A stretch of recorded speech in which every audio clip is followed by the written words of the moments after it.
Time Walk with Me. Hey everybody, welcome back to Time Walk with me.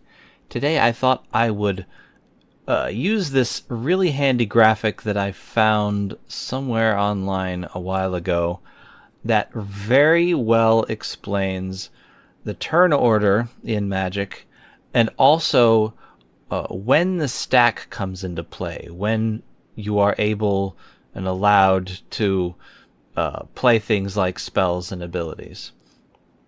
Now, at the beginning of your turn, do not forget to untap. Untap everything except for whatever isn't supposed to untap for whatever reason.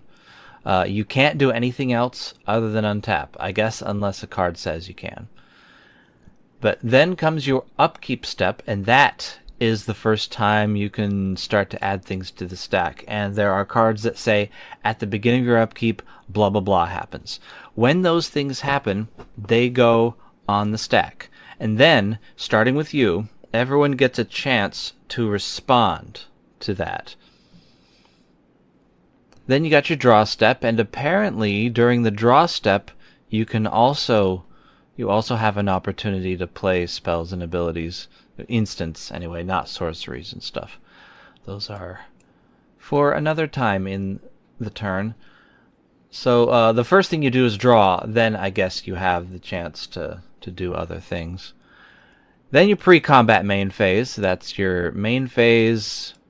Your main phase is the time you can play lands, play creatures, sorceries, enchantments, planeswalkers, artifacts, and battles, and whatever other kind of permanents they cook up. This is the time you can only play these types of things when the stack is empty and when you have priority. And, of course, during your own turn. You can't play sorceries during someone else's turn. Then comes the combat phase, and the combat phase is, as you can see here, a bit of a mess. And I think they redid one of the rules, but I don't think it really affects this too much. So when you first declare your combat step, you have priority, which before you declare attackers, you have to pass it around the table, so everyone has a chance to respond to you declaring your combat phase beginning. This is true whether or not you attack with anything. It's just when your combat phase starts, they can do this. And even if you decide not to do anything during your main phase, before your combat phase, everyone has a chance to play their instants and abilities. Okay, once you declare your attackers, everyone has a chance to respond. And then when the defending players declare their blockers, they have a chance to respond. Then the first strike damage happens, and everyone has a chance to respond. And then for some reason, the regular damage no one can respond to. I guess that's when the damage, the state-based actions happen, so if a creature has been lethally damaged, they go away, and all that fun stuff. Then at the end of combat, after all that has happened, everyone has another chance to do things. So this is where timing and sequencing are really important. They kind of mean the difference between a good Magic player and a great Magic player. If you know exactly when to cast your spells, when to do your abilities, it can make a huge difference. Okay, then your post-combat main phase happens. And again, you can play a land if it's your turn.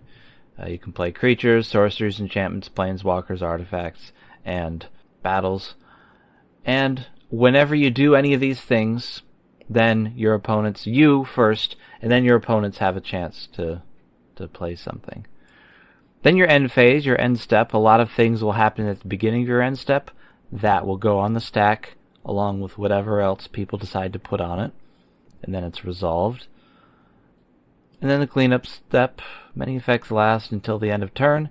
Now, there are cards that say, during your end step, blah blah blah, and there are cards that make you not have an end step.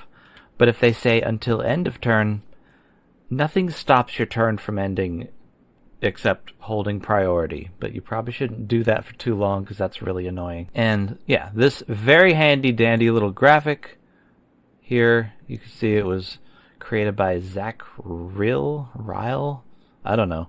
But anyway, give him some money if you want to. Give me some money if you want to. So there it is, turn order in Magic the Gathering. Hopefully that was the least bit interesting. I'll see you next time.